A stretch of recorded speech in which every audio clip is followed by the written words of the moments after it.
Kayaknya saya ingin menambahi pendalaman atau penegasan tentang keislaman seseorang atau kekafiran seseorang, termasuk saya. Pedoman kita tempo hari sudah jelas bahwa yang benar-benar bisa menilai atau mengadili atau ngarani ya seseorang itu Islam atau tidak, kafir atau tidak, itu benar-benar hanya Allah. Kita berposisi husnudzon, melihat segala yang baik pada orang lain dan waspada terhadap yang buruk pada diri kita. Saya membaca sebuah puisi yang begini. Kau sangka aku muslim, kau sangka aku seorang muslim, sebab kau temukan aku bersembahyang. Padahal kau tak bisa membaca hatiku, kau tak mengerti niatku di balik sembahyang itu. Kau pikir aku seorang yang soleh karena aku tampak khusyuk ketika berpuasa. Sedangkan kau tak mengerti pikiran juga strategi di balik ibadahku.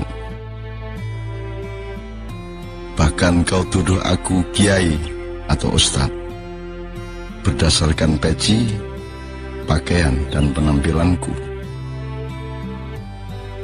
Kalau bisa telitilah perilaku dan manfaat mudarat hidupku. Sebab Islam itu kata kerja, bukan kata benda yang kaku.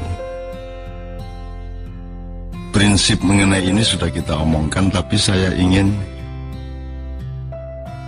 mengingatkan kita semua kepada cara masyarakat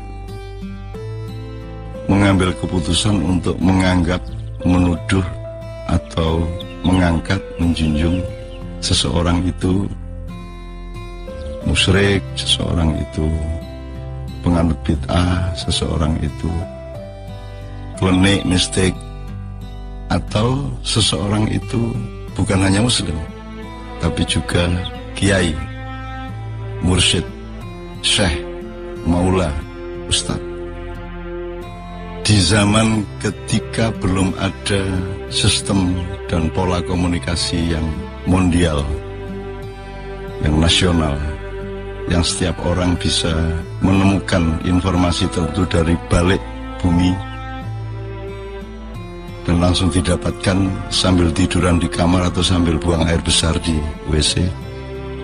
Ketika itu seseorang itu dianggap baik atau tidak, itu otentik. Dia bergaul, dia niteni baik buruknya orang itu.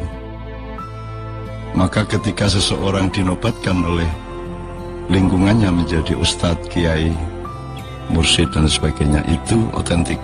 Karena memang penelitian empiris masyarakat kepada orang itu.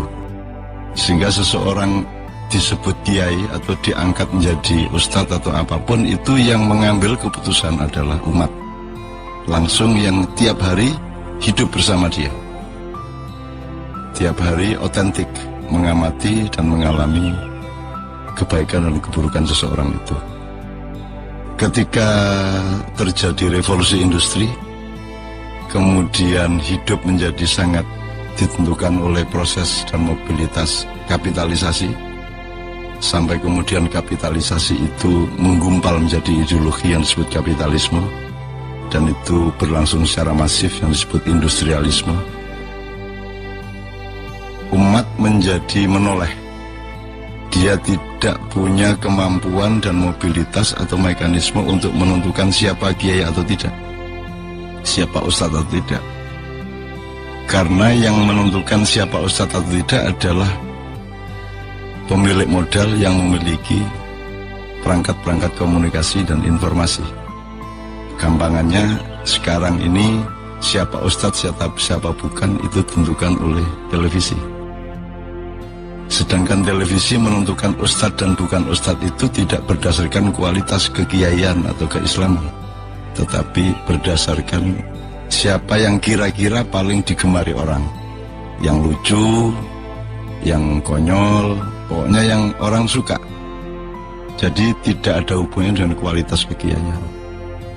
Nah, pada situasi seperti itu ada peralihan yang sangat serius dari kedaulatan umat untuk mengangkat atau mendaulat seseorang dan mengakui seseorang menjadi pemimpin keislamannya sudah diambil alih oleh media massa dan pemilik modal.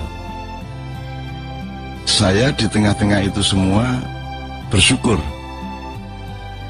karena saya bisa dengan mudah mengelak untuk tidak mengakui diri saya sebagai kiai atau ustadz atau siapapun.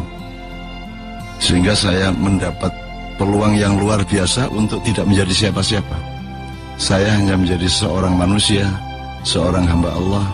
Sehingga baik buruknya saya, kiai bukannya saya, tetap tidak ditentukan oleh media atau pemilik modal, tapi ditentukan oleh umat di sekitar saya. Apalagi alhamdulillah saya memang disuruh oleh yang menguasai saya untuk menolak penampilan-penampilan di media-media yang sifatnya nasional atau internasional. Saya hanya orang kampung dengan media kampung. Alhamdulillahirrabbilalamin, dunia berkembang seperti itu dan saya bisa menyelamatkan kemanusiaan saya. Assalamualaikum warahmatullahi wabarakatuh.